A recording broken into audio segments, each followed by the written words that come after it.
The other side of the fence, of course, is atheism. There are many arguments that question the existence of God. Ludwig Feuerbach claimed that a belief in God is the result of confusion coming from a human inability to live up to our own ideals. Karl Marx believed religion was a kind of fantasy solution to real problems on Earth, and he claimed if we could solve the problems on Earth, religion would no longer be popular. It would wither away. Sigmund Freud thought that religion was simply an infantile desire to have a parent.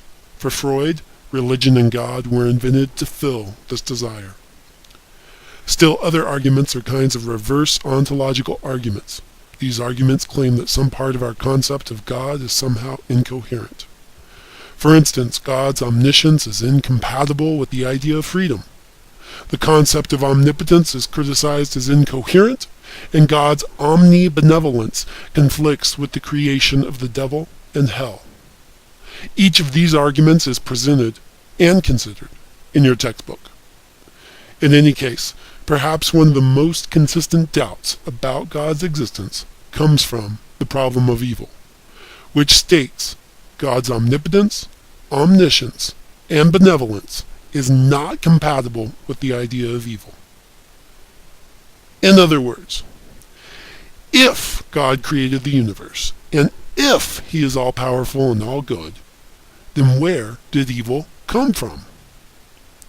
There are some responses to the problem of evil. Let's take a look at a few. First, evil is simply the absence of good. Also, evil comes from human actions, not God. Then there's the idea that to have a concept of good at all, there has to be evil.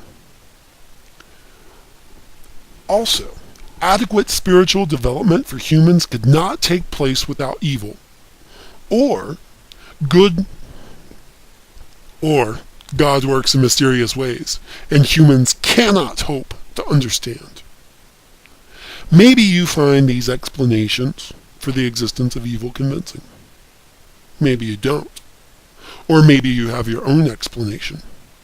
Whatever the case, the last explanation, which says God works in mysterious ways, comes pretty close to claiming that God can't be figured out through reason and argument. This is a version of what the mystics and some existentialists have said. We'll examine both the mystics and the existentialists next time we meet.